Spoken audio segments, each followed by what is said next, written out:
Hi guys, Seth here back at the Burnt Oak Bar and Grill. We're going to put together some barbecue sauce today. I did have a request for this. Now the only thing that I can tell you with barbecue sauce is everybody has a recipe. Everybody thinks they have the best recipe. I'm going to try to show you an all-around recipe that's in the middle of all that. So, excuse me, having said that, I'm going to get started. Just remember, I'm a regular dude that likes to cook food. Starting off, I have already sauteed onions and garlic in my pan. That's 2 tablespoons of butter. That is a 1/4 cup of onions and 1 tablespoon of garlic. The onions are nice and translucent. They are soft, and we're going to go from there. First step, liquid smoke. Dump the whole bottle in. You want to adjust your heat because we will have to simmer this a little bit, so I'll turn it up. Next step, white distilled vinegar. Now this is somewhat of a controversial subject because most people want to use apple cider vinegar. I prefer the white distilled. I've done both. Both do equally well, but I've kind of grown fond of the white distilled. And you got to remember is that your liquid smoke also has vinegar in it as well. So depending on your vinegar tolerance, you may want to adjust it as you see fit. But I am going to go ahead and put a whole cup in here because I like vinegar.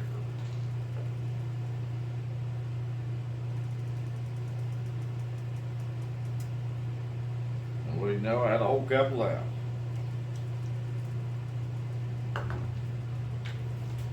Get my heat up there where it belongs. Put that away.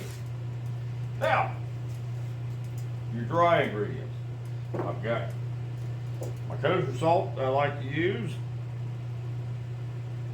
About 1/2 tablespoon's worth. Same with your black pepper. About the same.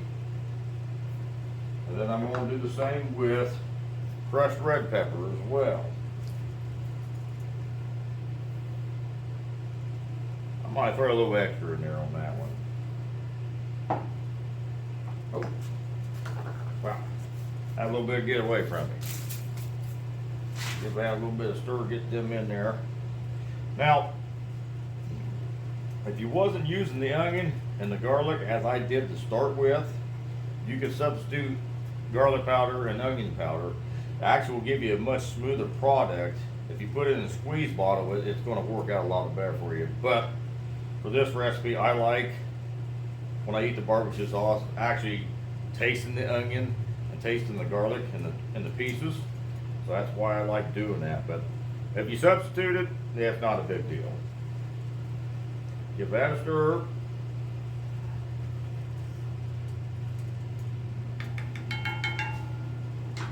And I will actually let this simmer for just a few minutes. Back here with you guys. On my liquid here, I have simmered probably for about 5 minutes on a medium heat. It has reduced down by maybe 25%. Not much more than that. Now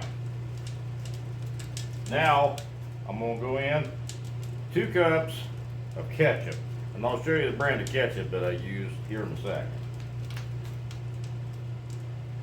I don't always use ketchup for this, but I'm trying to find stuff that people typically have in their home to make this recipe. Get them aside. Give this a stir. Now the only thing that is hard to do from time to time is actually get the ketchup and the vinegar to incorporate with each other, because it kind of wants to separate. But if you be patient with it, it will eventually incorporate itself and make a nice smooth product. I'm going to turn my heat up a little bit because once we do get this mixed, you will want to simmer this a little bit just to help to break the ketchup down.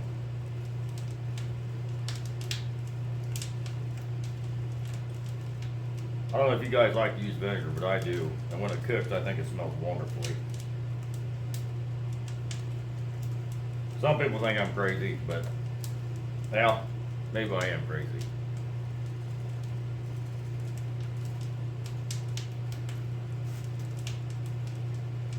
There we go. Well, like I said, there's 10,000 different recipes for barbecue sauce, and this, I was trying to make this a pretty generic one, just for the sake of nobody's ever done it before. Most of these ingredients you'll probably have in your house anyways. Now I'm happy with that. Now it's time for your sweetener. I have to have light brown sugar. I typically use dark brown, but I have this and it's already open. So I am going to go ahead and incorporate 1 cup of this light brown sugar in with that. And here's something else you got to kind of make your own, is how sweet do you want your sauce? And something else you got to consider is if excuse me, if you have an issue with sugar, as far as diabetes, you may want to use a sugar substitute, which actually still turns out quite well. I've done that before myself, to use the Splenda or some other variation of that. It does turn out well.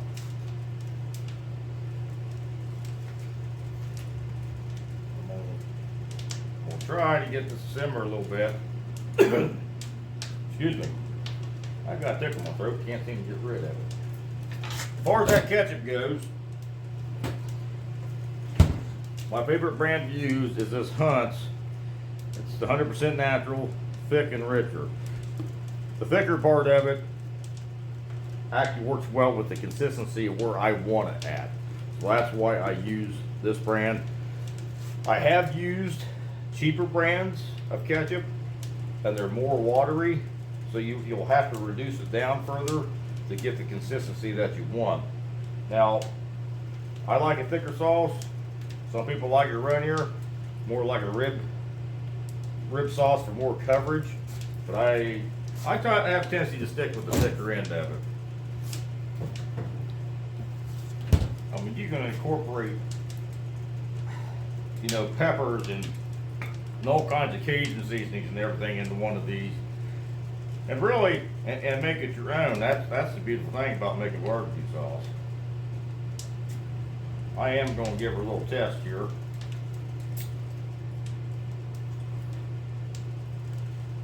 Like that. I think I will keep it at the 1 cup on the brown sugar. That's good. Okay. I'm going to simmer this on a medium heat for about another 10 minutes, and I'll be back with you then. I'm back. I've simmered this for 10 minutes now. I did cheat while you guys was gone and I wasn't recorded. I added 2 tablespoons backstrap molasses to it. I wanted just a little bit sweeter as I was going along, so that is incorporated in here. Now, I am very surprised with this, for only using black pepper and the crushed red pepper, how much spice is in here. Now, I like spicy. I was not planning on this being a spicy recipe, so bear that in mind. If you decide you want to make this, you may want to eliminate probably the crushed red pepper or the black, or both at that point in time to have the heat dialed back. But it's good, it's sweet, it's got good spice to it, it is delicious. Now, something that I said earlier about consistency, what I look for is I take my spoon, stick it in there and give it a stir, and you pull that up out of there, and it sticks to the spoon itself, and you have good coverage right there. That's where I want my consistency at. I don't want it running off. You know, it's going to make it runny. which if you was making pulled pork or something like that, a sauce that covers better, I could see the argument for it. But as far as I'm concerned, I am happy with this finished product. So, please like and subscribe for more videos just like this. Share it with your friends and family. Feel free to leave a comment in the section down below, because I enjoy reading the comments. If you have any thoughts or ideas, let me know, bring them on. But until next time, I'm out.